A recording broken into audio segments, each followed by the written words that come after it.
Palestine, the resistance movement Hamas proposed a permanent ceasefire during its negotiation with Israel.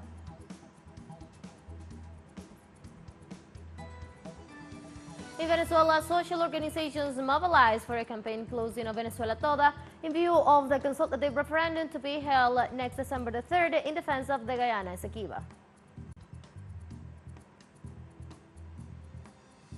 The UN COP29 climate conference formally launched last March fund alongside by vulnerable nations devastated by natural disaster linked to the global warming.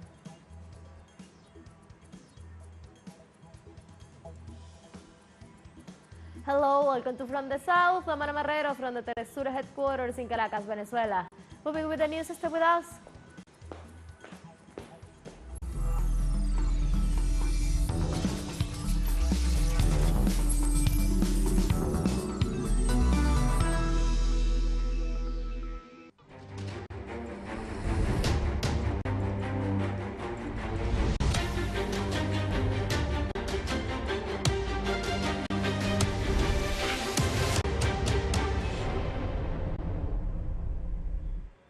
In Palestine, the resistance movement Hamas proposed a permanent ceasefire during its negotiations with Israel.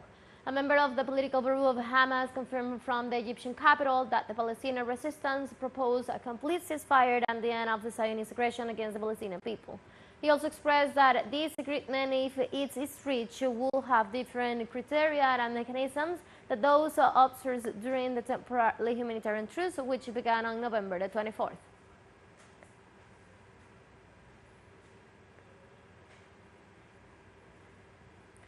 Palestinian workers returned to Gaza after the weeks illegally held by Israeli forces in occupied West Bank. The Palestinian authorities in Gaza reported that workers had to cross into Israeli territory in order to be reunited with their families. The group denounced that while they were held by the occupying soldiers, they were missed a threat, and when they were released, they were forced to cross this other end of the Kerem Shalom border crossing, which was beside by shelling.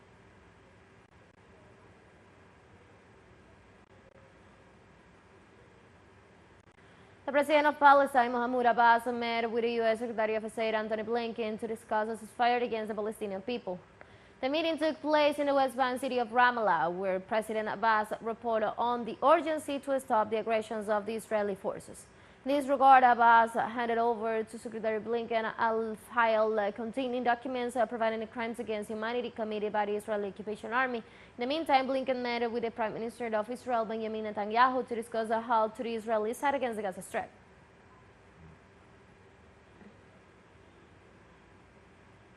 After holding a meeting with U.S. Secretary of State Antony Blinken, Israeli Premier Benjamin Netanyahu reiterated his intentions to continue the confrontation with the Palestinian resistance movement Hamas.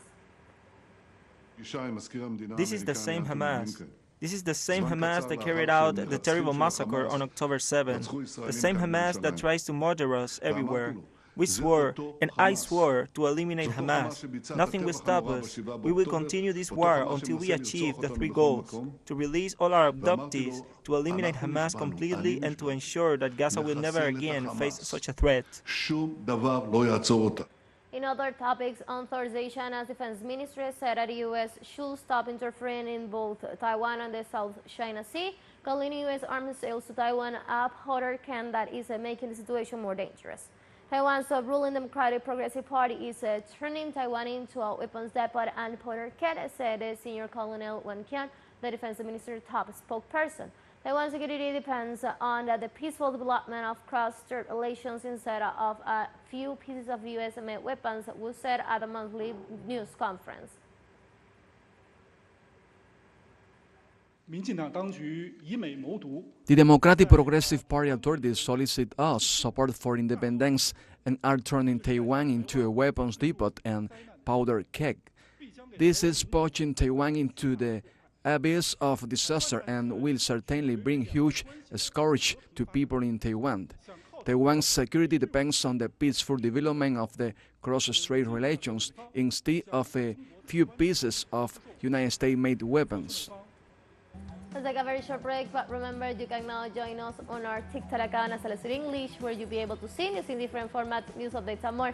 Stay tuned for more news.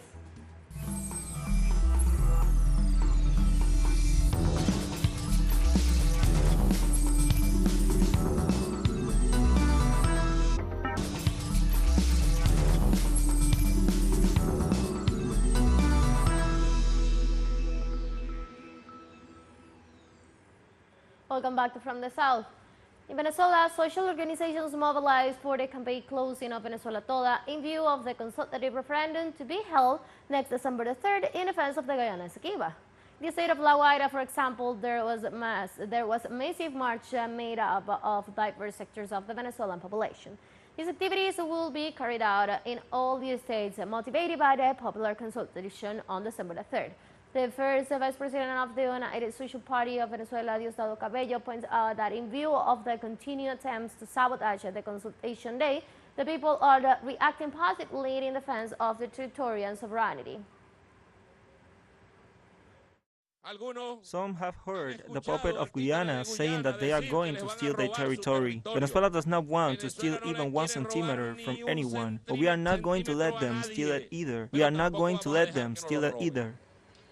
In Ecuador, the plenary of the National Assembly approved a draft resolution that holds Lasso responsible for the embezzlement. The motion was presented by the first vice president of the Assembly, Viviana Velos, and was approved by 116 votes. The draft resolution states that the plenary of the National Assembly resolves to declare that former President Guillermo Lasso is politically responsible for the offense of embezzlement to cast Lasso using cross data to evade his responsibility, and to notify the content of the resolution and the entirety of file to the Attorney General's office and Comptroller's office.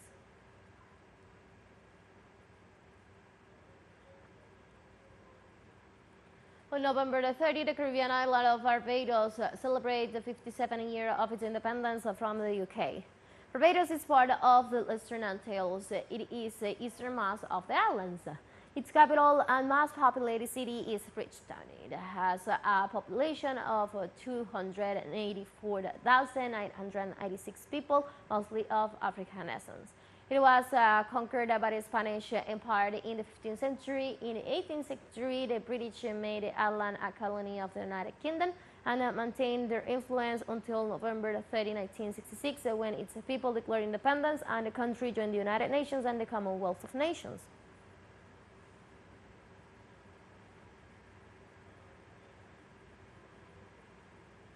Notorious coup leader Guy Philippe returned to Haiti on Thursday after the U.S. government repatriated him, sparking concern that his presence could unleash further upheaval in the country already reeling from gun violence and political instability. It wasn't clear what role, if any, that Philippe expects to play upon his return to Haiti, which is underside by guns that grew extremely powerful in the political vacuum created by the July 2021 assassination of President Jovenel Moïse. Philippe arrived in the capital of Port-au-Prince on Thursday morning and taken a bus with police escort to the headquarters of the Judicial Police of Haiti, where he was held for several hours.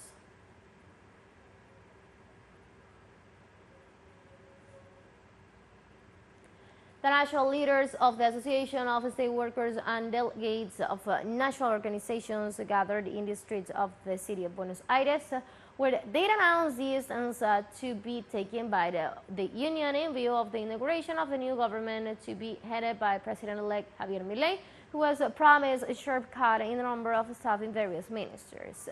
Our correspondent in Buenos Aires, Santiago Correia, has collected his opinions of the leaders of the rally. Let's take a listen. Under the slogan Unity, Resistance and Proposal, the Association of State Workers, ATE, expressed the union's position on the national scenario after December the 10th.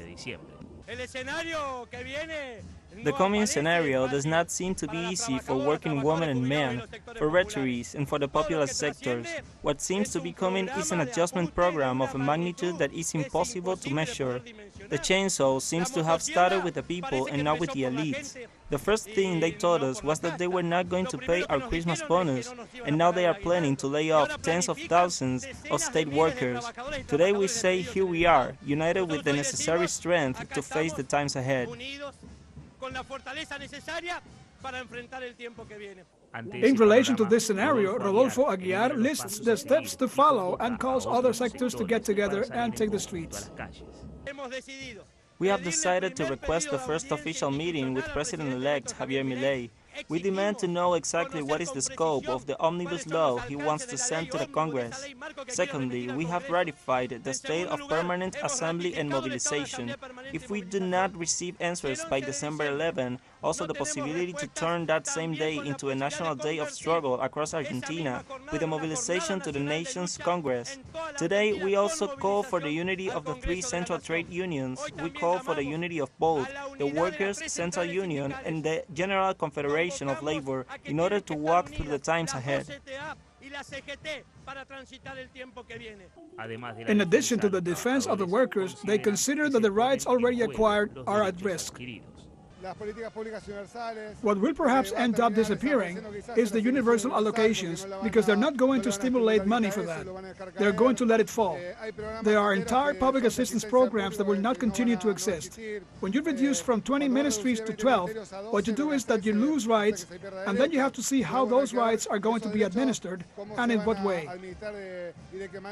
The right to a salary is at stake. The Christmas bonus is being discussed. There will be hundreds of thousands of layoffs. There will be a planned poverty due to a systematic plundering plan. They have already taken away the debt capital, and they will try to do it again. They want to take the sovereignty away by selling off YPF, selling off the Argentinian airlines, all the issues that guarantee national sovereignty.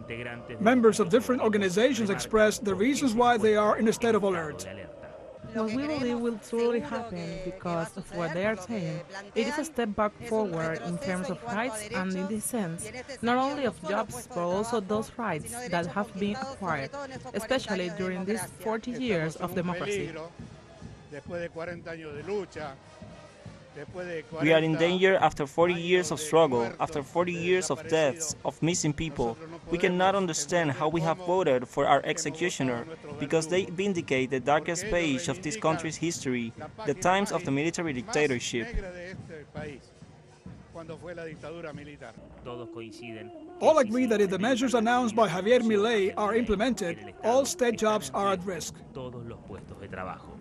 Santiago Corey, teleSUR, Argentina. Let's take our last break, but before we invite you to join us on our WhatsApp community for our English-speaking audience. You can scan the QR code on the screen to join directly and share the link to reach more people. Constant news coverage of Latin America and the Caribbean, as well as the rest of the world. Stay connected and informed with teleSUR. We'll find out your break, don't go away.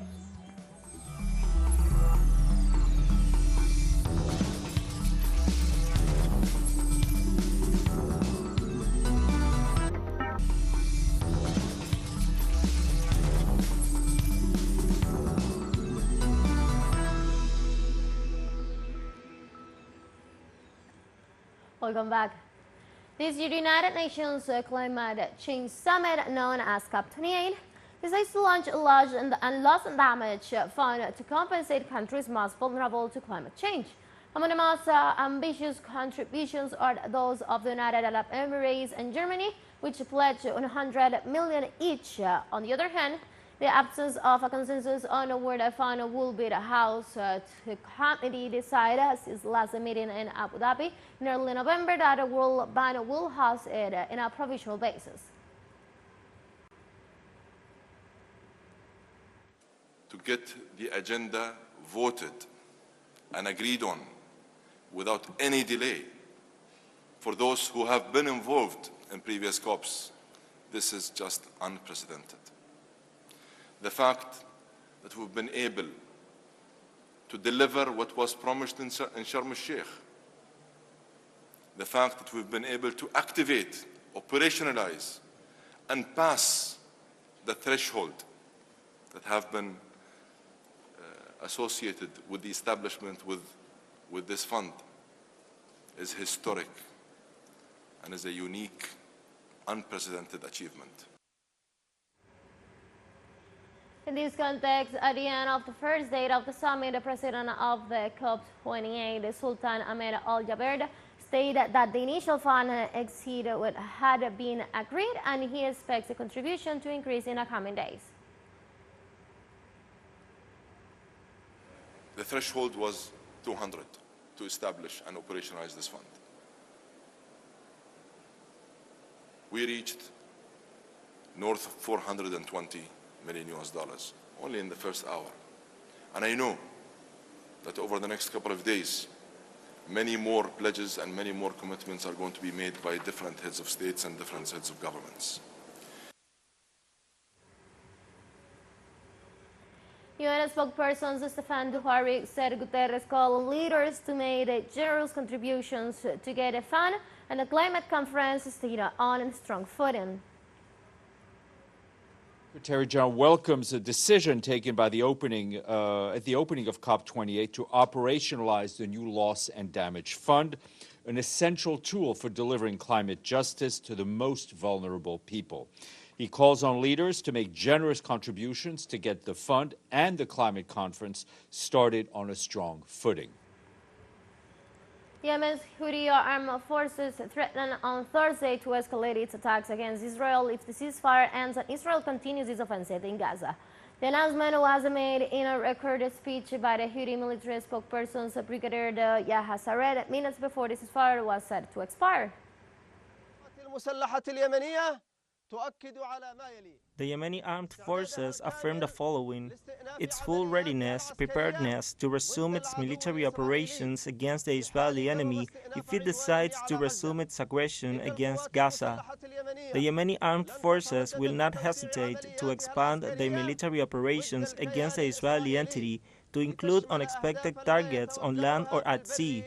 The Yemeni armed forces will continue preventing Israeli ships from the Red Sea and will take more procedures to guarantee the full implementation of this decision. American juries affirmed that the decision of the Constitutional Court of Peru, which opens the possibility of the release of former President Alberto Fujimori, disregarded the order of the Inter-American Court of Human Rights. Former president is condemned to 25 years in prison for serious human rights violations in the Barrios Altos and La Cantuta cases. In this way, jury said that the Peruvian court has failed to issue a clear and definitive pronouncement that recognizes what the court issued at the time. This is important to say. The Constitution states that the fundamental rights are interpreted in conformity with the treaties and with the decision of the court. This is what the Constitutional Court and the Criminal Code has said.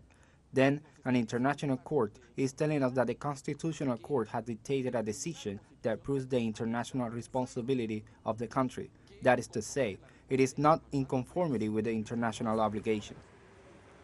We have come to the end of this brief, but before saying goodbye, we want to thank our Caribbean audience, especially the audience of Trinidad and Tobago. We're pleased to share our newscasts and contribute to provide alternative news sources of the latest world events. You can find these and many other stories on our website at telesurenglish.net, and also use us on our socials. We're on Facebook, on X, and on Instagram as well. For Telesur English, I'm from the South, I'm Ana Marrero. Thank you for watching.